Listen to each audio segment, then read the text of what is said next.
Time for Focus. Hatred, bigotry, militancy, sectarianism and fanaticism. All words being used to describe the curriculum and literature being used to bring up the last 3 generations of children in Pakistan. Many say Pakistani society is becoming increasingly intolerant, and one of the main reasons is simply the textbooks the children are exposed to at school. Imagine if your child found what some call hate material in their textbooks. For example, phrases like Hindus can never become true friends for Muslims, or Christians being described as fanatic clergymen. Well, our correspondent Taha Siddiqui has been to see the problem for himself and what other schools are trying to do to counteract it.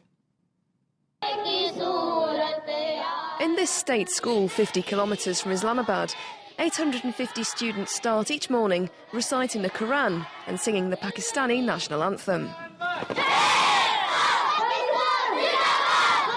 The school dates back to British colonial rule.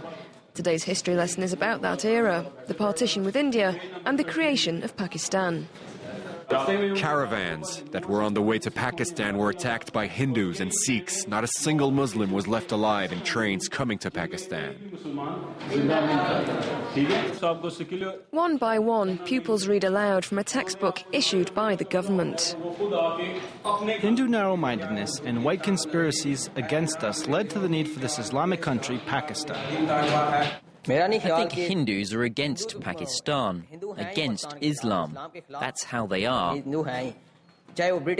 even the British and the non-Muslims, they still oppose Pakistan. Students are required to learn the scripts by heart. In many chapters, Hindus are referred to as gangsters, while Christians are described as violent crusaders. Not far away, in another school, these teachers have gathered to denounce what they believe is an incorrect and dangerous curriculum. Even when the subject is English, it's all about Islam. This report is handed out, entitled The Programme of Hatred. One of its authors explains the problem with such content being taught to children. They define Pakistani nationalism in a very narrow sense. They try to define all of it in terms of an Islamic identity and try to show Muslims and Pakistanis to be victims of all kinds of conspiracies from all sorts of people and countries, as a result of which people become very paranoid and they become infused with very narrow-mindedness, and therefore for them extremism is the answer. We took this report to the man appointed by the government to head the committee that decides on the curriculum and textbooks. He agrees there are mistakes, but says he's helpless to do anything about it. We try our best, because since our society, you understand, you belong to the religious people, are there, different people, they try to put that thing. But at the government level, at the university level, we try to check them. But still there are certain limitations. Schools are left to their own devices to counter the extremist literature. At this private school outside Islamabad, the head teacher has designed her own textbooks. Her school has around 100 students. Today they're learning about Mother Teresa. Left her family forever. Extremism can be beaten through the schools and through the education system and by developing proper curriculum. Almost all of the lessons, they teach children to understand rather than being tolerant, because when you're tolerating somebody, you're doing it with some anger inside of you. This school is the first to dare challenge the state education system in such a way. It's a brave move, since going against the grain has cost the lives of 400 members of religious minorities this year.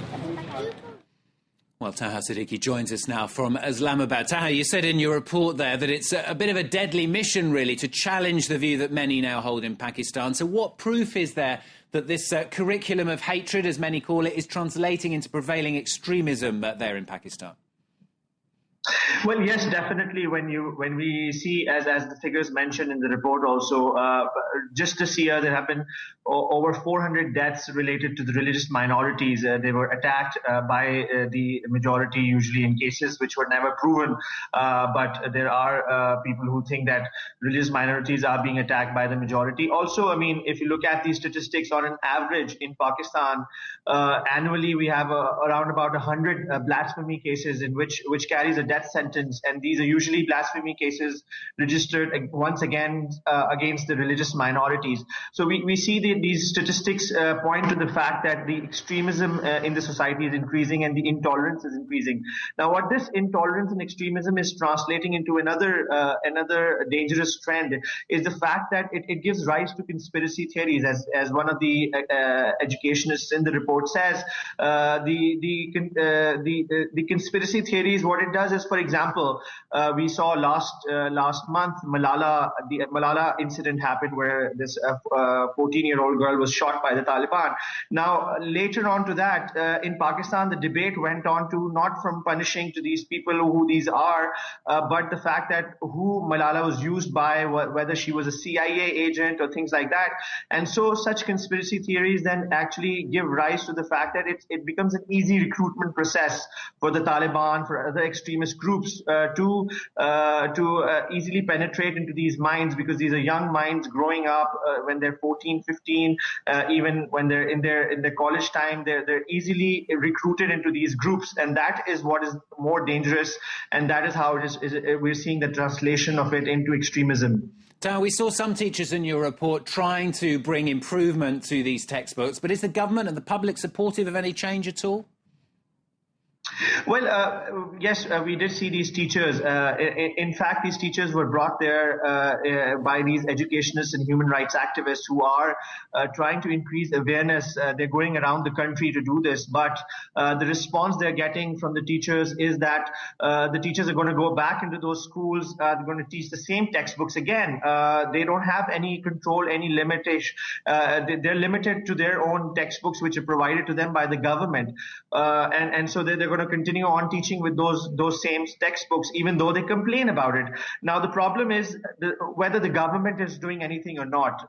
When we talk about the government, back in 2004, the government did try, under the President General Musharraf, the government did try to bring amendments after recommendations were given by Mr. A.H. Nair, which we discussed in our report.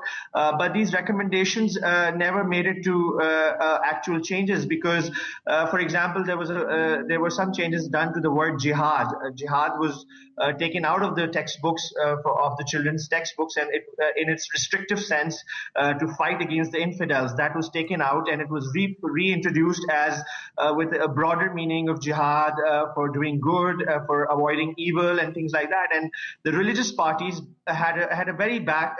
They came out on the roads. They had an uproar in the parliament, and because Musharraf was an illegitimate ruler and he needed support of these religious parties, he backed down. So we did not see any changes happening, and up until today, even these recommendations keep coming up. But because the people have become so institutionalized with these mindsets, it is very hard to change them.